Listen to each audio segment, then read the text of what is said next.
PGT TGT ఉపాధ్యాయ మిత్రులందరికీ నమస్కారం. ముందుగా సామూహిక నిరాహార దీక్ష పోరాటానికి తెలంగాణ రాష్ట్రంలో 10 ఏళ్ల తర్వాత ఒక ప్రభుత్వం మారిన తర్వాత మొదటిసారిగా పోరాట కార్యక్రమాన్ని తీసుకొని ఈ సామూహిక నిరాహార దీక్ష కార్యక్రమాన్ని నిర్వహిస్తున్న ఎంఎస్టీఎఫ్కి ముందుగా అభినందనలు. ఈ పోరాటంలో పాల్గొన్న మీ అందరికీ కూడా ప్రత్యేకంగా అభినందనలు. అయితే పేరేమో సామూహిక నిరాహార దీక్ష అన్నాడు, కొండయ్య గారు మాట్లాడితే బిర్యానీ అంటున్నాడు. ఇప్పుడు 2 సార్లు 3 సార్లు బిర్యానీ ప్రస్తావన తీసుకొచ్చారు. మరి అంటే సో రాబోయే రోజుల్లో ఆ విందు మీ సమస్యలన్నీ పరిష్కారం చేసి ఆ విందు ఏర్పాటు చేస్తాడు కొండయ్య గారు అని చెప్పి ఆశిస్తూ ఉన్నాను. సో మిత్రులారా, ఈరోజు మీ సమస్యలు 11 ఏళ్ళుగా ఉన్న సమస్యలే. 1 బదిలీలు, 2 ప్రమోషన్లు, 3వది జీతాలు. ఇంకా లిస్ట్ అవుట్ చేసుకుంటూ పోతే కంపల్సరీ అపాయింట్మెంట్స్ ఉన్నాయి. ఇంటర్మీడియట్ టీచ్ చేయడానికి జేఎల్ పోస్ట్ కావాలంటారు. తెలంగాణ ఇంక్రిమెంట్ కావాల్సిందే, హెల్త్ కార్డ్స్ కావాల్సిందే. వీటిల్లో దేన్ని నెంబర్ 1 పెట్టాలి? మీరు చెప్పాలి. ఇందులో ఏ సమస్య నెంబర్ 1 పెట్టాలి? మా సమస్యలు మీ సమస్యలు వదిలిపెట్టండి. మీ సమస్యల్లోనే ఏ సమస్య ముందు పెడదాం. అందుకని ఎప్పుడైనా కానీ 1, 2, 3, 4 వరుసగా ఉంటాయి. ఆ వరుసలో ఉంటాయి తప్ప సమస్యలు మీ సమస్య మా సమస్య అని ఉండదు. అట్లాగే ఉన్న సమస్యల్లో ఎప్పుడు దేనికి ఏ ప్రాధాన్యత ఇవ్వాలంటే ఆ సమస్య ఆ సందర్భంలో టాప్ ప్రయారిటీకి వస్తుంది. సమస్యలే చార్టర్ ఆఫ్ డిమాండ్స్లో ఎక్కడ ఏ సమస్య ఉన్నా డిస్కషన్స్లో పోరాటం చేసేటువంటి సందర్భంలో ఒక్కో సందర్భంలో అట్టడుగునున్న సమస్య కూడా పరిష్కారం కావచ్చు. అందుకని అది అవసరం లేదు. 1. 2వది టీఎస్యూటీఎఫ్ ఎంఎస్టీఎఫ్ వేరే కాదు. ఎంఎస్టీఎఫ్గా పోరాటం చేస్తుందంటే అందులో కింద రాస్తున్నారు టీఎస్యూటీఎఫ్ అనుబంధం అని. అంటే టీఎస్యూటీఎఫ్కి ఏమి సంబంధం లేకుండానే ఈ పోరాటం జరుగుతుందని అనుకోలేదు. అందుకని మీ సమస్యలు అందరితో కలిస్తే మీ సమస్య అడుగుని ఉంటుంది. ఎందుకంటే 1,03,000 మంది టీచర్లో మీరు 3,000. అందుకని అన్ని డిమాండ్స్ పెట్టేటువంటి సందర్భంలో ఖచ్చితంగా ఆ ప్రియారిటీ తగ్గుద్ది.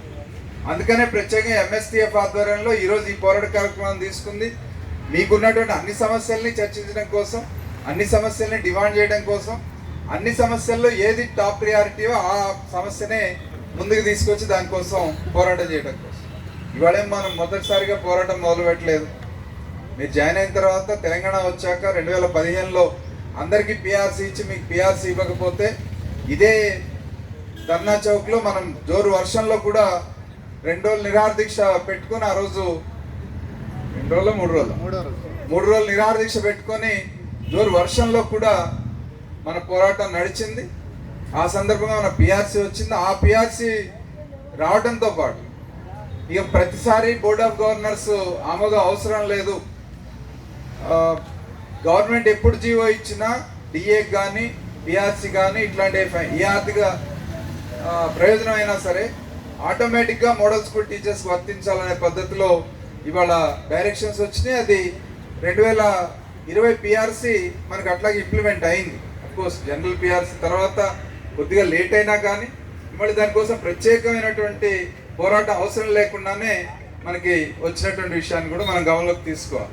అట్లాగే ముందు కొండయ్య గారు కూడా చెప్పారు మీ లీవ్స్ విషయంలో. మొదట మీరు జాయిన్ అయినప్పుడు మీకు అపాయింట్మెంట్కే రూల్స్ లేవు. మీ నోటిఫికేషన్ ఇచ్చినాడు ఏ రూల్స్ ఉన్నాయి? మీకు రూల్స్ ఏం లేవు. నోటిఫికేషన్ ఇచ్చిన తర్వాత ఉలిక్కిపడి 25 జీవో తీసుకొచ్చారు. మీకు అపాయింట్మెంట్స్ ఇవ్వాల్సి వచ్చినప్పుడు ఎట్లా ఇవ్వాలి అపాయింట్మెంట్స్ అంటే అప్పుడు 25 జీవో తీసుకొచ్చి మీకు అపాయింట్మెంట్స్ ఇచ్చారు. కొన్ని 25 జీవో ఇచ్చిన తర్వాత అయినా సర్వీస్ రూల్సా అంటే కాదు.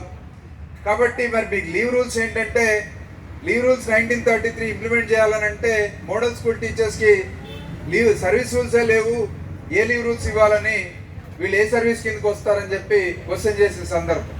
సరే అడాగ్గానైనా సరే జీవో 25 ప్రకారం వాళ్ళు అపాయింట్ అయ్యారు కాబట్టి వాళ్ళకి లీవ్ రూల్స్ 1933 ఇంప్లిమెంట్ చేయండి అని చెప్పేసి ఆనాడు డైరెక్షన్స్ తీసుకున్నాం. ఆ తర్వాత ఇంక్రిమెంట్స్ విషయంలో వచ్చినప్పుడు, డిడిఓ పవర్స్ విషయంలో వచ్చినప్పుడు, ప్రతి విషయంలో కూడా ఇట్లాంటివన్నీ వస్తున్న సందర్భంలో 2018లో మీ ట్రాన్స్ఫర్స్ గురించి అడిగితే, ఆనాడు జనరల్ ట్రాన్స్ఫర్స్ జరిగినప్పుడు మీ ట్రాన్స్ఫర్స్ గురించి కూడా అడిగాం. అడిగితే ఆనాడు చెప్పింది ఏంటి, సర్వీస్ రూల్స్ ఫైల్ ప్రాసెస్లో ఉంది, సర్వీస్ రూల్స్ వచ్చిన వెంటనే మీకు ట్రాన్స్ఫర్ చేస్తామని చెప్పారు. సర్వీస్ రూల్స్ వచ్చినాయి 2019లోనే, 18 అదే ట్రాన్స్ఫర్స్ జూలైలో అయినాయి. ఆ తర్వాత కాలంలో సర్వీస్ రూల్స్ వచ్చినాయి. సర్వీస్ రూల్స్ వచ్చిన తర్వాత ట్రాన్స్ఫర్ ప్రమోషన్స్ ఇవ్వమంటే ఇగో ఇస్తాం అదిగో ఇస్తామని చెప్పేసి 19 గడిపేశారు. 20 వచ్చేటప్పటికి కోవిడ్, 21 వచ్చేటప్పటికి పేషెంట్ లాక్డౌన్, పిఓ 2018 వచ్చింది, దాన్ని ఇంప్లిమెంట్ చేస్తున్నాము. అట్లా డ్రాగన్ చేసుకుంటూ పోయిన తర్వాత 2023లో ట్రాన్స్ఫర్స్ జరిగేటువంటి సందర్భంలో రెగ్యులర్ టీచర్స్తో పాటు మోడల్ స్కూల్ టీచర్స్ కూడా ట్రాన్స్ఫర్ జరపాల్సిందే అని చెప్పేసి పట్టుబట్టాం. ఆనాడు జరపాలంటే 317 ఇంప్లిమెంట్ చేయాలన్నారు. సొసైటీస్ 317 మాండేటరీ కాదని సోమేష్ కుమార్ గారు చెప్పాడు. మరి ఇంకెందుకు దాని మీద అంటే, లేదు కావాల్సిందని ఇంతకుముందు కొండయ్య గారు చెప్పినట్టు కొంతమంది కావాలని అడుగుతున్నారు కాబట్టి ఇంప్లిమెంట్ చేస్తామన్నారు. సో ఇంప్లిమెంట్ చేసినప్పుడు సహజంగా ఎట్లా ఉంటుంది, ట్రాన్స్ఫర్స్ కానీ ప్రమోషన్స్ కానివ్వండి, లేకపోతే 317 ఎలకేషన్ కానివ్వండి, ఏదైనా కానీ ఒక డిపార్ట్మెంట్లో ఎప్పుడు 100% యాక్సెప్టెన్స్ రాదు. ఖచ్చితంగా ఒకటి కొందరికి అనుకూలంగా జరిగితే కొందరికి ఎఫెక్ట్ పడుతుంది. కాబట్టి ఎఫెక్టెడ్ పార్టీస్ సహజంగానే ఏమి ఆపుకోవడానికి లేకపోతే అడ్డుకోవడానికి ఏం అవకాశాలు ఉన్నాయో అవి చూసుకుంటారు. ఆ రకంగానే కోర్టుకి వెళ్ళారు, స్టేటస్కో తీసుకొచ్చారు.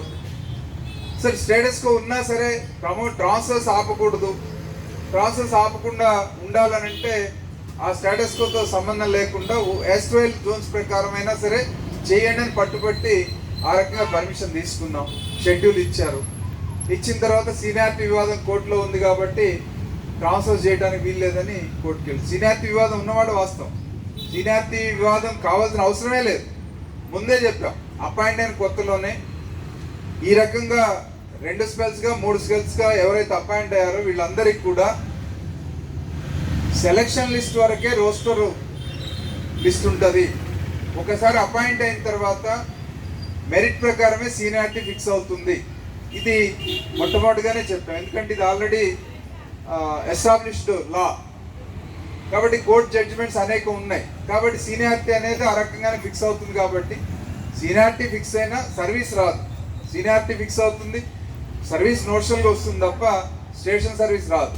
ట్రాన్స్ఫర్స్ సంబంధించి స్టేషన్ సర్వీసే క్రైటీరియా కాబట్టి దానికి అసలు డిస్ప్యూటే లేదు.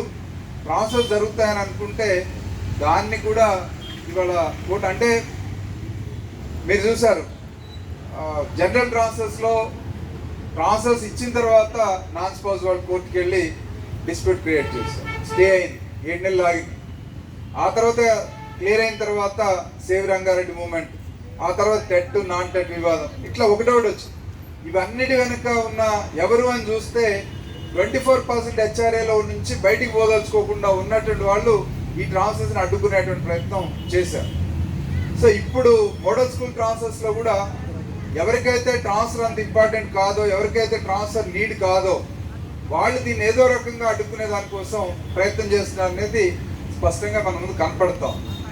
అందుకని ఏం చేయాలి అంటే, ఇప్పుడు కోర్టుకు పోకముందైతే ఒక రకం, లేదు కోర్టుకు పోయిన సందర్భంలో కూడా టెట్ నాన్ టెట్ వివాదంలో టెట్కి సంబంధించి ఒక కట్ ఆఫ్ డేట్ ఉంది, 23 ఆగస్ట్ 2010. ఆ కట్ ఆఫ్ డేట్ కంటే ముందున్న వాళ్ళకి టెట్ అవసరం లేదు, తర్వాత వాళ్ళకి మాత్రమే టెట్ అవసరం అని అన్నారు.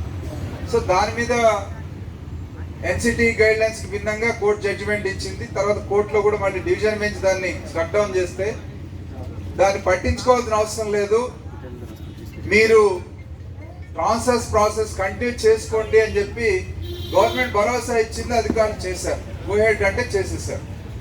కానీ ఆ భరోసా ఆనాడు కోర్టు ఇవ్వలేదు, ఆనాడు గవర్నమెంట్ ఇవ్వలేదు.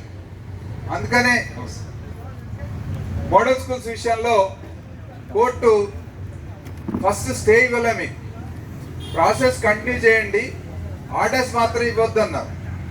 ప్రాసెస్ అంతా అయిపోయిన తర్వాత మరి ఆర్డర్స్ ఇవ్వాలి కదా, ఆర్డర్స్ ఇవ్వకుండా స్టే ఉంది, అది వేకేట్ చేయండి అని అంటే అది ఇప్పుడు సంవత్సరంన్నర పట్టింది, ఇప్పటి వరకు కూడా ఇంకా అది క్లియర్ కాలేదు. ఇంకా సహజంగా ఏంటంటే జడ్జిమెంటు, రిజర్వ్ అయిన జడ్జిమెంటు రిలీజ్ చేయడానికి వారం తీసుకుంటారు, నెల తీసుకుంటారు. కానీ విచిత్రం ఏంటో మోడల్ స్కూల్ ట్రాన్స్ఫర్స్ మీద ఉన్నటువంటి కేసు మాత్రం ఎన్ని నెలలైనా అది రిజర్వ్లోనే ఉంటుంది. సో ఒక జడ్జి దగ్గర రిజర్వ్లో ఉంది, రిజర్వ్లో ఉన్నదాన్ని ఏదో రకంగా బయటికి తీసుకురావడానికి ప్రయత్నం చేస్తే ఆ చేసిన ప్రయత్నాన్ని సహజంగా మనం, ఎందుకంటే కింద ఆందోళన ఉంది, ఆవేదన ఉంది, ఆరాటం ఉంది, ఏం జరుగుతుంది అనేటువంటి తెలుసుకోవాలనే ఆదుర్ద ఉంది. అటువంటి సందర్భంలో కొండయ్య గారు మెసేజ్ పెడితే ఆ మెసేజ్ వల్లనే మొత్తం అయిపోయింది అన్నట్టుగా దాన్ని క్రియేట్ చేసే ప్రయత్నం చేయటం, దాన్ని కోర్టులోకి తీసుకెళ్ళి పొలిటికల్ మైలేజ్ కోసం ఈ రకమైనటువంటి మెసేజ్ పెట్టకూడదా, రేపు కోర్టులో బెంచ్ మీద కేసు వచ్చింది కాబట్టి రేపు ఏదో పరిష్కారం అవుతుంది, జడ్జిమెంట్ రిజర్వ్లో ఉంది కాబట్టి సహజంగా బెంచ్ మీదకి వచ్చిందంటే, నంబర్ లిస్ట్లో వచ్చిందంటే జడ్జిమెంట్ వస్తుందనే కదా అనుకుంటాం. అదే విషయం పెడితే అదేదో తప్పైనట్టుగా ఆ రకంగా జడ్జి మీద ఆరోపణ చేస్తూ లాయరు కోర్టులో వాదించడం, ఆ వాదించిన సందర్భంలో జడ్జి హట్ అయిపోయి ఆ కేసుని రిలీజ్ చేయటం. సో ఎందుకంటే అప్పుడు దాకా రిజర్వ్లో ఉంది కాబట్టి దాన్ని రిలీజ్ చేసేస్తే ఆయన దగ్గర నుంచి నాట్ బిఫోర్ మే అన్నట్టు ఆయన దగ్గర నుంచి వదిలేసుకున్నటువంటి సందర్భంలో మళ్ళీ ఒక బెంచ్ మీదకి వస్తే నానా తిప్పులు పడి మళ్ళీ అక్కడ కూడా నంబర్ పడేట్టుగా చూసి బెంచ్ మీదకి తీసుకొచ్చాక ఆర్గ్యుమెంట్స్ మరి ఆర్గ్యుమెంట్స్ అయిన తర్వాత కూడా రిజర్వ్ చేసి జడ్జిమెంట్ మళ్ళీ ఇప్పుడు కూడా 2 నెలలు అవుతాం, ఎందుకు రాదు? ఇంకా ఏంటి దీని అనుకున్నటువంటి శక్తులు ఏంటి, ఎవరు అడ్డుకుంటున్నారు, ఎందుకు ఈ రకమైనటువంటి ఆటంకాలు వస్తున్నాయి అనేటువంటిది కొంచెం లోతుగానే పరిశీలించాల్సినటువంటి అవసరం అయితే ఉంది. అందుకని ఈ విషయాలన్నింటినీ మనం చూసినప్పుడు మరి వాళ్ళ ట్రాన్స్ఫర్స్ కాలేదు, ఉద్యోగం మానేయలేం కదా, ప్రమోషన్ రాలేదని ఉద్యోగం మానేయలేం కదా. ఉద్యోగం చేస్తూనే ఎవరో వచ్చి మన సమస్యలు పరిష్కారం చేస్తారేమో అని ఎదురు చూడటం కంటే మన సమస్యల పరిష్కారం కోసం మనమే పోరాటం చేయాల్సినటువంటి అవసరం ఉంది. ఆ పోరాటం ఎట్లా చేయాలి అని అంటే అపొలిటికల్గా పోరాటం చేస్తే సమస్యల పరిష్కారం కావు. వితౌట్ అసోసియేషన్, వితౌట్ లీడర్షిప్, ఏదో సోషల్ మీడియా ఉంది కాబట్టి వాట్సాప్లో పిలిపిద్దాం, అందరు వద్దాం, ఇక్కడ కూర్చుందాం, ఏం చేస్తారు కూర్చుంటే? సోషల్ మీడియాలో ఫోటోలు పెట్టుకోవడానికి మాత్రమే పనికొస్తుంది. అది ఈరోజు ఒక ఎస్టాబ్లిష్ ఆర్గనైజేషన్ ఆధ్వర్యంలో ఏదైనా పోరాటం చేస్తే ఆ పోరాటం పట్ల ఇంటెలిజెన్స్ ఎంక్వైరీ ఉంటుంది, ఆ పోరాటానికి ఉన్నటువంటి గ్రావిటీ ఏంటో అర్థమవుతుంది, ఆ రకంగా సమస్యల పరిష్కారం అయ్యే అవకాశం ఉంటుంది.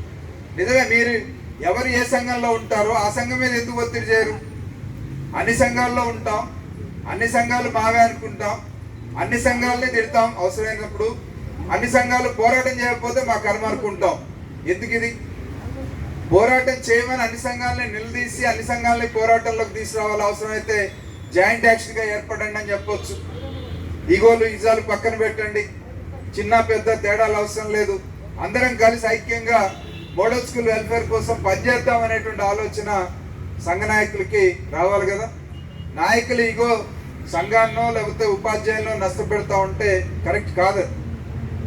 నాయకుడికి ఈగో ఉంటే ఉంచుకొనియండి, కానీ సంఘంగా ఉన్నప్పుడు కొంతమంది ఉపాధ్యాయులకి ప్రతినిధిగా ఉన్నప్పుడు ఆ ఉపాధ్యాయుల ఆస్పిరేషన్స్ అన్నింటినీ కూడా ఫుల్ఫిల్ చేయగలిగే పద్ధతిలో ఆ నాయకుడు ఉండాల్సినటువంటి అవసరం ఉంది. మరి వాళ్ళు ఆ రకమైనటువంటి కృషి మరి వీళ్ళు ఇంతకుముందు కొండయ్య గారు స్పష్టంగా చెప్పారు, మీరు నాయకత్వం వహిస్తే మీ వెనక నడుస్తా ఫాలోవర్గా, లేదు అవకాశం ఇస్తే మీ పక్కనే నడుస్తా మీ కోవర్కర్గా. మరి ఇంతకంటే ఏం కావాలి? ఇంకా ఉన్నది 3000 మంది ఉపాధ్యాయులు, 3-4 సంఘాలు ఉన్నాయి, కలిసి అందరం కలిసి పోరాటం చేద్దాం, పిలిపిద్దామా సమ్మెకి?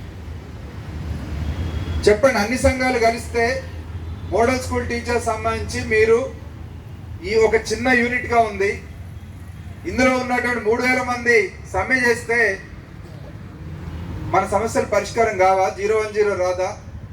హెల్త్ కార్డ్స్ రావా?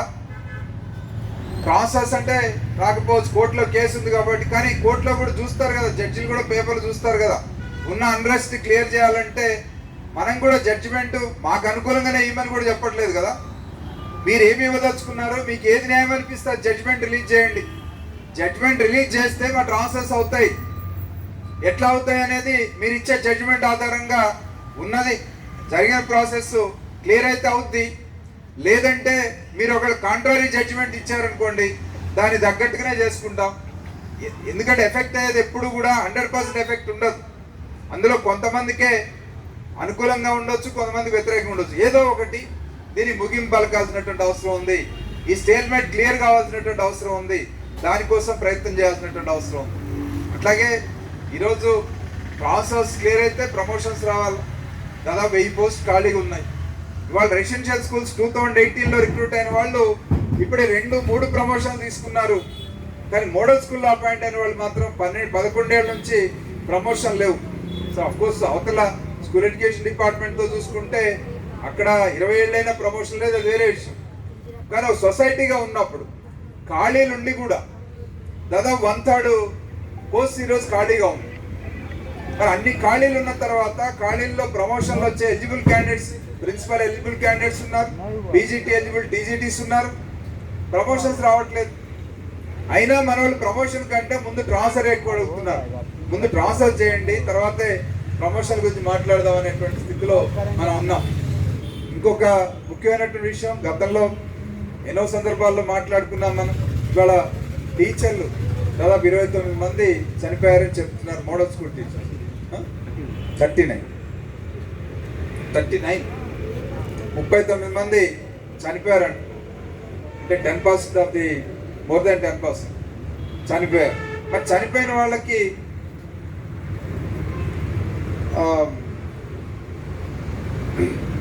కంపల్సరీ అపాయింట్మెంట్ లేదు, పెన్షన్ ఎలాగూ లేదు. కనీసం కంపల్సరీ అపాయింట్మెంట్ ఇవ్వమని మొదట 2015-16లో రంజీవాచార్య గారు ఉన్నప్పుడు పదే కంపల్సరీ అపాయింట్మెంట్స్ మాట్లాడినప్పుడు ఇవ్వాల్సిందే తప్పనిసరిగా. రెసిడెన్షియల్ స్కూల్లో ఏ ప్యాటర్న్లో ఇస్తున్నారో చూద్దామని చెప్పి అవన్నీ తెప్పించుకున్నారు. చూస్తే అక్కడ regular non teaching, sanction non teaching పోస్టులు ఉన్నాయి, కానీ మన దగ్గర లేవు.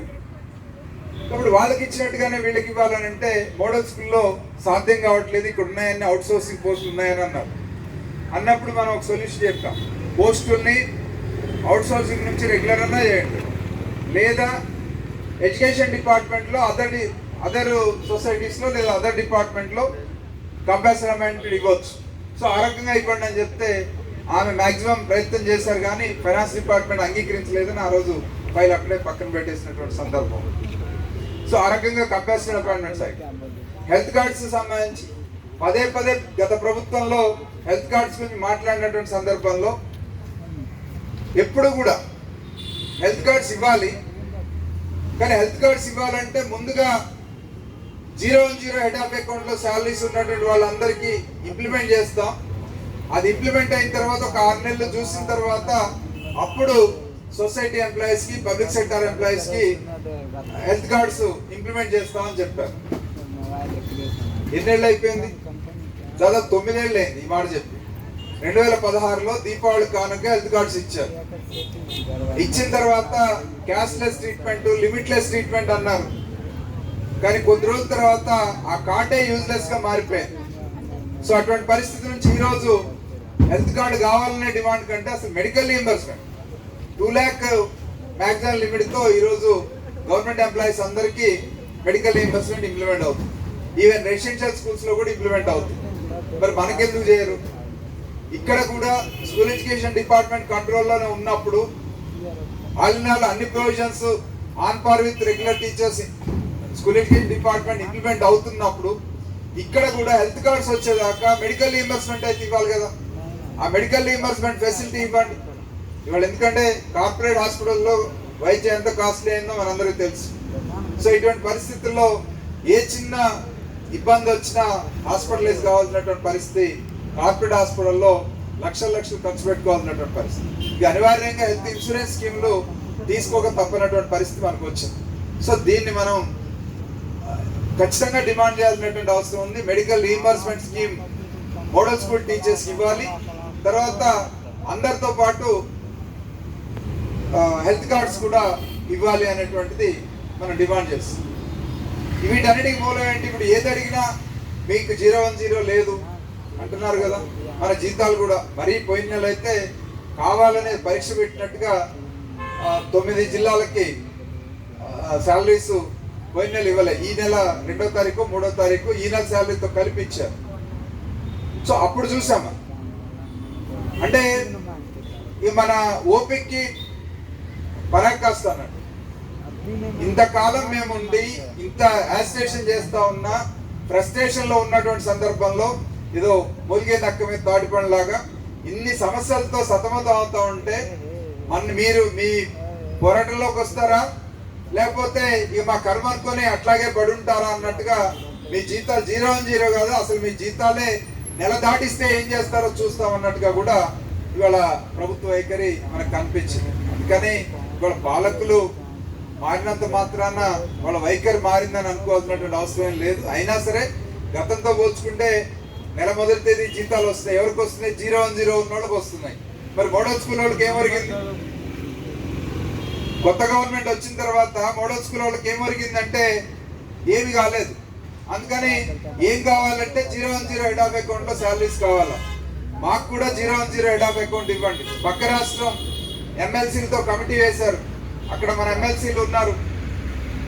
యూటీఎఫ్ సపోర్ట్ తో గెలిచిన ఎమ్మెల్సీ గతంలో 5 ఉన్నారు, ఇప్పుడు కూడా 3 ఉన్నారు. ఒక ఆయన చనిపోయారు, సరే ఒకళ్ళు ఓడిపోయారు, అది వేరే. ఉన్నటువంటి ఎమ్మెల్సీలు అందరూ కూడా పట్టుబట్టి మోడల్ స్కూల్స్ గతంలోనే ట్రాన్స్ఫర్ చేయించారు. గతంలోనే ఒక కమిటీ వేసి ఆ కమిటీ ఆధ్వర్యంలో మోడల్ స్కూల్స్ కి ఎలాగో సెంట్రల్ గవర్నమెంట్ ఏం లేదు కాబట్టి 100% స్టేట్ గవర్నమెంట్ గ్రాంటే ఇస్తుంది కాబట్టి స్టేట్ గవర్నమెంట్ లో మెర్జ్ చేయండి అని చెప్పేసి రికమెండ్ చేస్తే basing on the recommendations of MLCs మొత్తం స్కూల్ ఎడ్యుకేషన్ కంట్రోల్లోకి తీసుకొచ్చారు సొసైటీ నుంచి.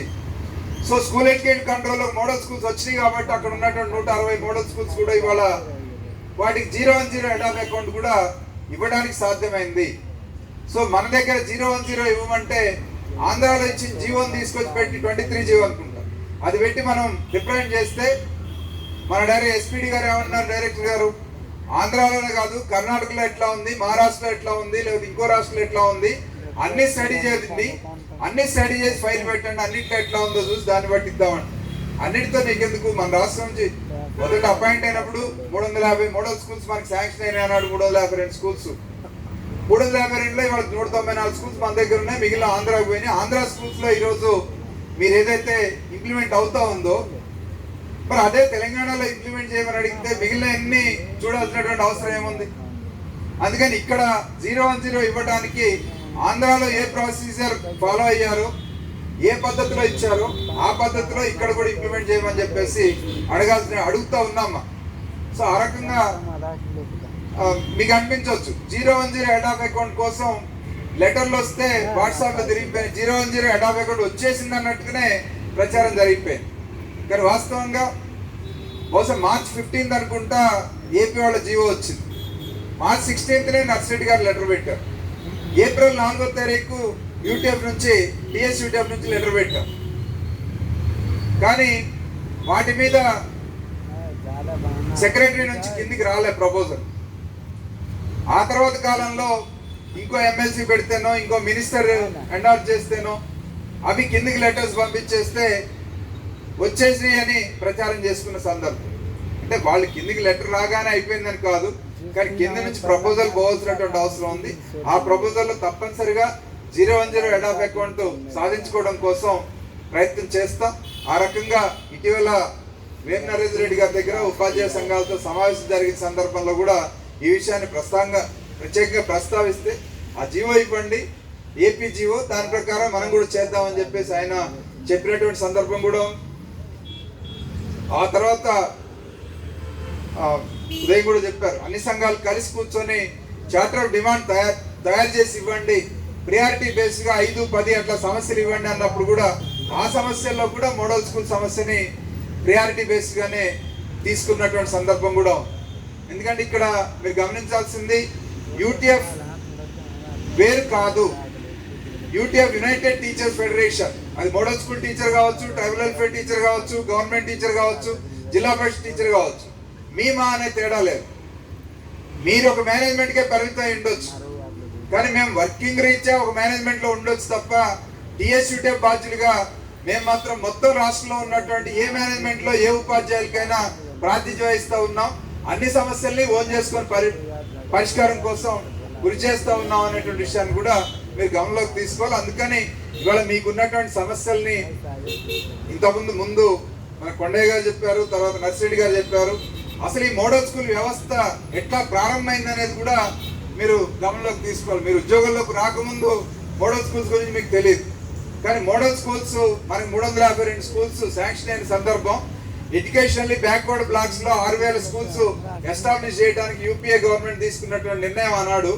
దానికంటే ముందు యూపీఏ 1 గవర్నమెంట్ లో పబ్లిక్ ప్రైవేట్ పార్ట్నర్షిప్ లో రూరల్ రెసిడెన్షియల్ స్కూల్స్ పేరుతో ఈ మోడల్ స్కూల్స్ ని రూరల్ రెసిడెన్షియల్ స్కూల్స్ పేరుతోటి ప్రైవేట్ పార్ట్నర్షిప్ తో ఏర్పాటు చేయాలనుకున్నప్పుడు 50 ఎకరాల భూమి ఇస్తాం, 20 కోట్ల నిధులు ఇస్తాం, మీరు స్కూల్స్ పెట్టండి, అందులో ఒక 50%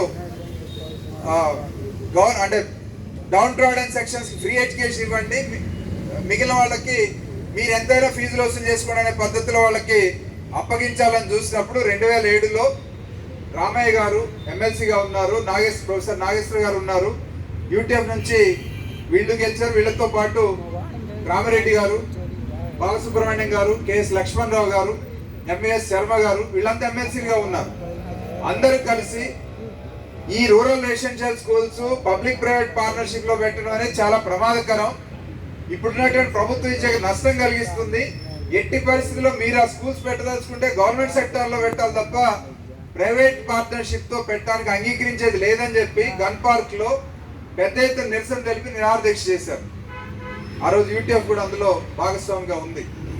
ఆ పోరాటం, ఆ తర్వాత కౌన్సిల్లో జరిగిన చర్చ, ఆ తర్వాతనే రాజశేఖర రెడ్డి గారు ఆ ప్రతిపాదనని విరమించుకొని రూరల్ రెసిడెన్షియల్ స్కూల్స్ అనే ప్రతిపాదనని విరమించుకున్నారు.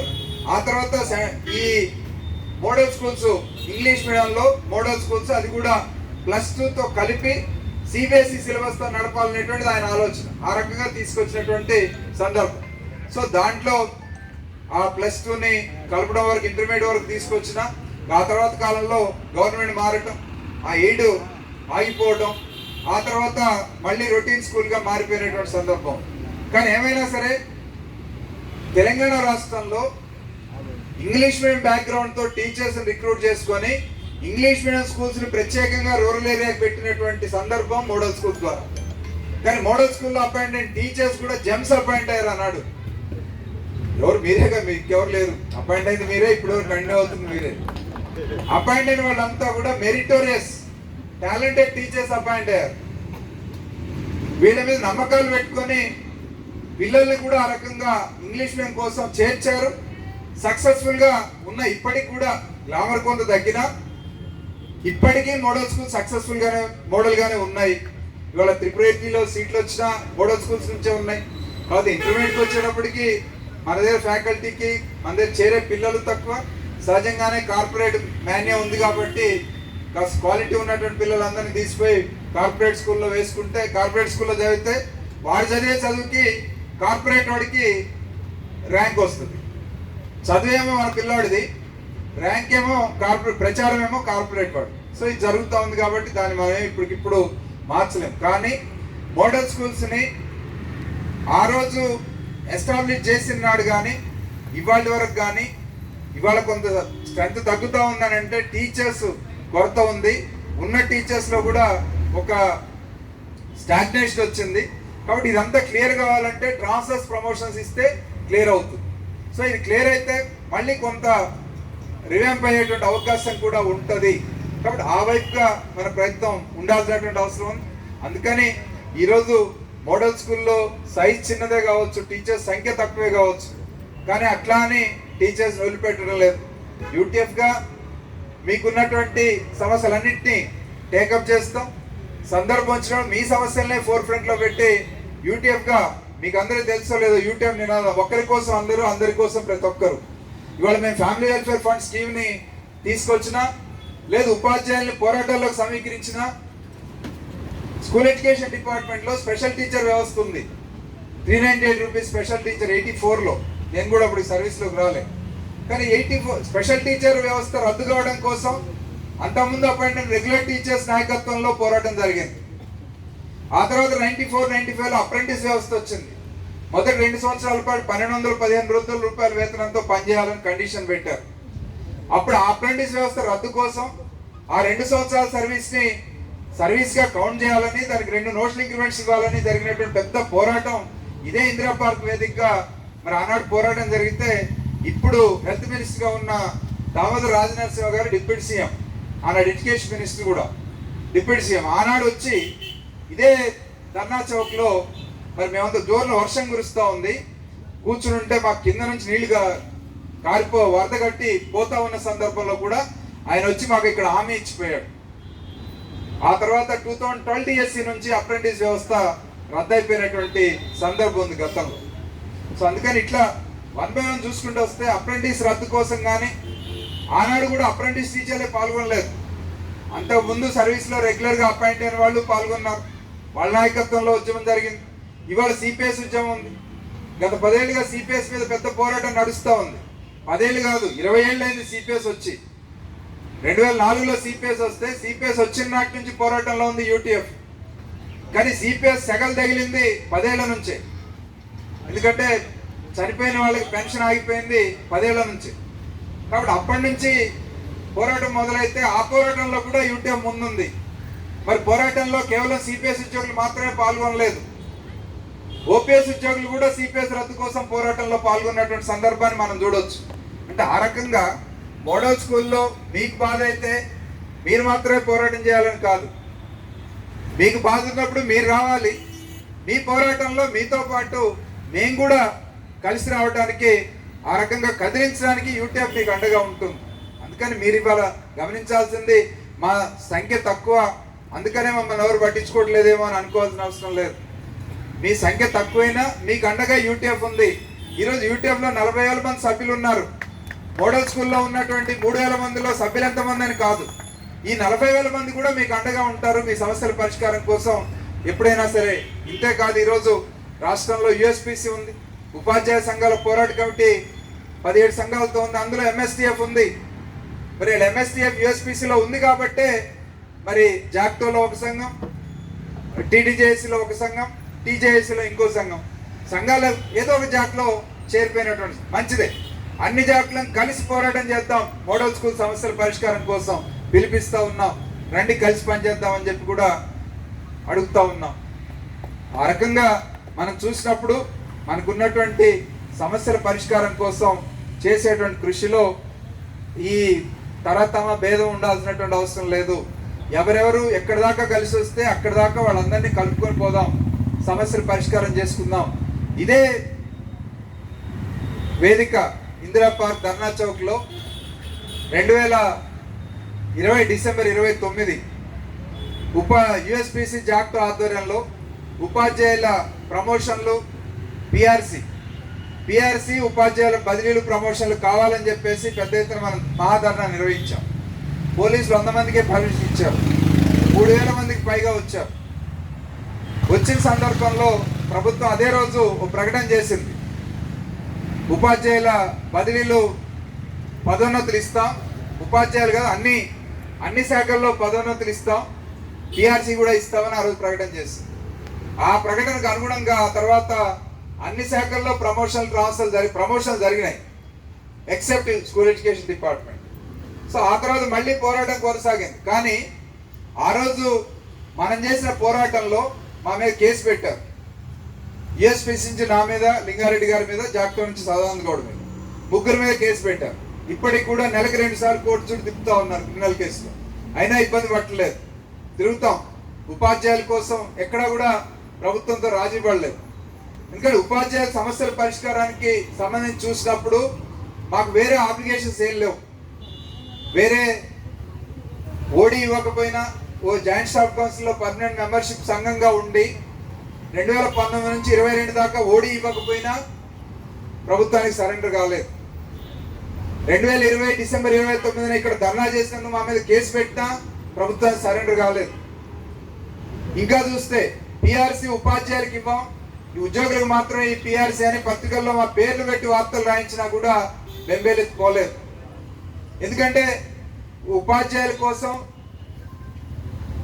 పనిచేయడం కోసం ఈ బాధ్యత తీసుకున్న ఉపాధ్యాయ సమస్యల పరిష్కారం కోసం సంఘం మాకు నిబద్ధత నేర్పింది, సంఘం మాకు క్రమశిక్షణ నేర్పింది, సంఘానికి ఒక ఐడియాలజీ ఉంది. ఆ ఐడియాలజీకి అనుగుణంగా ఉపాధ్యాయ సమస్యల పరిష్కారం కోసం కట్టుబడి పనిచేశాం తప్ప ఎక్కడ కూడా వ్యక్తిగత నష్టాలను వ్యక్తిగత ప్రయోజనాల కోసమో ప్రభుత్వం దగ్గరికి పోయి దేవిరించినటువంటి సందర్భం లేదు. ఇది మీరు గమనంలోకి తీసుకోవాలి. అందుకని అటువంటి టీఎస్యూటీఎఫ్ అనుబంధంగా ఉన్నటువంటి ఎంఎస్టీఎఫ్ గా ఈరోజు కొండయ్య గారు ఇంతకుముందు చెప్పారు, ఏమి ఆయనకు వెన్నుపూస ఆపరేషన్ అయింది. రోజు 100 కిలోమీటర్లు 120 కిలోమీటర్లు అప్ అండ్ డౌన్ ప్రయాణం చేస్తూ ఉన్నాడు. 240 కిలోమీటర్లు. ఏమంత అవసరం ఏముంది? మీ అందరి నాయకుడిగా ఆయనకు ఒక పలుకుబడి ఉంది. యూట్యూబ్ తరఫున పోయి డైరెక్టర్ను సెక్రటరీను కలిసి కొండయ్య గారు ఇబ్బంది పడుతున్నాడు, నాయకుడు మా కార్యకర్త ఆయనకి డెప్యుటేషన్ ఇవ్వండి అంటే ఇవ్వరా? ఏమి శంకరపల్లిలో ఇవాళ 17 మోడల్ స్కూల్స్ మీకు 0 స్ట్రెంత్ ఉన్నాయి కదా, 0 టీచర్ స్కూల్స్ ఉన్నాయి కదా, 17 స్కూళ్ళలో శంకరపల్లి లాంటి స్కూల్కి ఇవ్వరా? కావాలని అడిగితే ఎంతమంది డెప్యుటేషన్ పెట్టించుకోలేదు. కానీ యూట్యూబ్ పాలసీకి కట్టుబడి కొండయ్య గారు కూడా ఉన్నాడు. ఆ రకంగానే వాళ్ళ కొండయ్య గారా, మహేష్ గారా, మీరందరూ కూడా టీఎస్యూటీఎఫ్ కార్యకర్తలుగా లేదా ఎంఎస్టీఎఫ్ కార్యకర్తలుగా మీరు ఈరోజు ఆ నిబద్ధతతో పనిచేస్తూ ఉన్నాం అనేటువంటి విషయాల్లో ఎక్కడ సందేహించాల్సినటువంటి అవసరం లేదు. కాబట్టి మన సమస్యలన్నింటినీ కూడా ఒక్కొక్కటిగా పరిష్కారం చేసుకుందాం. ఈ ప్రభుత్వం వచ్చాక ఇదొక నాంది ప్రస్తావనగా ఈరోజు ఈ సామూహిక నిరాహార దీక్షని నిర్వహిస్తూ ఉన్నాం. దీని తర్వాత కూడా కొనసాగింపు కార్యక్రమాలు కూడా చేయాల్సినటువంటి అవసరం ఉంది. చేద్దాం తప్పనిసరిగా. అది యూఎస్పీసీ పోరాటంలో ఉంటుంది. అట్లా ఇటీవలనే జేఏసీ కూడా ఫామ్ అయింది. 57 సంఘాలు అందులో ఇప్పటికే చేరినాయి. గతంలో ఉమ్మడి ఆంధ్రప్రదేశ్లో 117 సంఘాలతో జేఏసీ ఉండేది, చాలా పవర్ఫుల్గా పనిచేసేది. ఇప్పుడు కూడా మళ్ళీ జేఏసీని రివైవ్ చేశాం. ఆ జేఏసీ స్టీరింగ్ కమిటీలో టీఎస్యూటీఎఫ్ కూడా ఉంది. అందుకని రాబోయే రోజుల్లో జేఏసీ ఆధ్వర్యంలో ఉన్న సమస్యల్లో కూడా మీ హెల్త్ కార్డ్ సమస్య ఉంది, మీ 010 సమస్య ఉంది, మీ ట్రాన్స్ఫర్ ప్రమోషన్ సమస్య ఉంది చార్టర్ ఆఫ్ డిమాండ్స్లో. కాబట్టి ఆ రకంగా జేఏసీలో ఎంఎస్టీఎఫ్ భాగస్వామిగా ఉండటమే కాదు, టీఎస్యూటీఎఫ్ స్టీరింగ్ కమిటీలో ఉండి కూడా ఆ జేఏసీ రైట్ డైరెక్షన్లో మీ సమస్యల పరిష్కారం కోసం ఇవాళ నేను చెప్పినట్టుగా కేవలం ఉపాధ్యాయులు మాత్రమే కాదు, ఉద్యోగులు, ఉపాధ్యాయులు, పెన్షనర్లు, కార్మికులు అందరూ కూడా మన సమస్యల పట్ల నిర్ణయించే విధంగా ఈరోజు ఈ పోరాటంలో మీ సమస్యలు కూడా భాగస్వామ్యం చేస్తూ ఉన్నాం అనేటువంటి విషయాన్ని కూడా ఈ సందర్భంగా మీ దృష్టికి తీసుకొస్తూ, సో ఈ రకంగా ఈరోజు మనం ఈ పోరాట కార్యక్రమంలో మన ఎమ్మెల్సీ నర్సిరెడ్డి గారు శాసనమండలిలో ప్రస్తావించారు. అనేక సందర్భాల్లో బయట మనం చేసే పోరాటాలన్నింటిలో భాగస్వామి అవుతా ఉన్నారు. అట్లాగే టీఎస్యూటీఎఫ్గా కూడా ఆ రకమైనటువంటి కృషి ఉంది, మీ అందరికీ తెలుసు. కాబట్టి ఎంతమంది వచ్చారు అని అనుకోదు, నిరాహార దీక్ష అన్న తర్వాత సంఖ్య సంబంధం లేదు, ఎంతమంది వచ్చినా సరే. అందుకని ఇవాళ ఇందాక మాట్లాడినప్పుడు జూమ్ మీటింగ్లో ఎంతమంది ఉన్నారు, లేకపోతే ఈ మీటింగ్ ఎంతమంది ఉన్నోళ్ళు అందరూ రారు. ఏదో సామెత ఉంది కదా మనకి, పాత సామెత, వాళ్ళకి వస్తే మాకు రాదా అన్నట్టుగా, ఎదురు చూసే వాళ్ళకి వస్తే మాకు రాదా, మనం ఎందుకు ఎదురు చూడాలి, మన పని ఏదో మనం చేసుకుందాం, వచ్చినప్పుడు అందరికీ వస్తుంది కదా అన్నట్టుగా ఉంటుంది. అందుకని ఆ ధోరణి ఉంటుంది సహజం. వాళ్ళని ఓపికగా చైతన్యవంతం చేసుకోవటమే, అంతకు తప్ప వాళ్ళు నిందిస్తే ప్రయోజనం లేదు. ఎందుకంటే మనం రాని వాళ్ళని మరోసారి రప్పించే ఏర్పాటు చేసుకోవడం, ఆ రకంగా ఓపికతోటి ఎడ్యుకేట్ చేసుకొని వాళ్ళందరినీ పోరాటంలో ఇన్వాల్వ్ చేసుకోవడం ద్వారా మరింత సీరియస్ స్ట్రగుల్స్లోకి మనం వెళ్ళాలి తప్ప రాని వాళ్ళని దోషులుగా చిత్రీకరించాల్సిన అవసరం లేదు, నిందించాల్సిన అవసరం లేదు. అందుకని ఆ రకంగా ఇప్పుడు మనం వచ్చాం, రేపు జరిగే ఈ పోరాటం సక్సెస్ అయితే మనమే హీరోస్గా మిగులుతాం. ఫలానా రోజు ఫలానా చోట పోరాటం చేసాం, మేము నిరాహార దీక్షలో పాల్గొన్నాం, దండేసుకొని కూర్చున్నాం అనే పరిస్థితి వచ్చింది. వీళ్ళు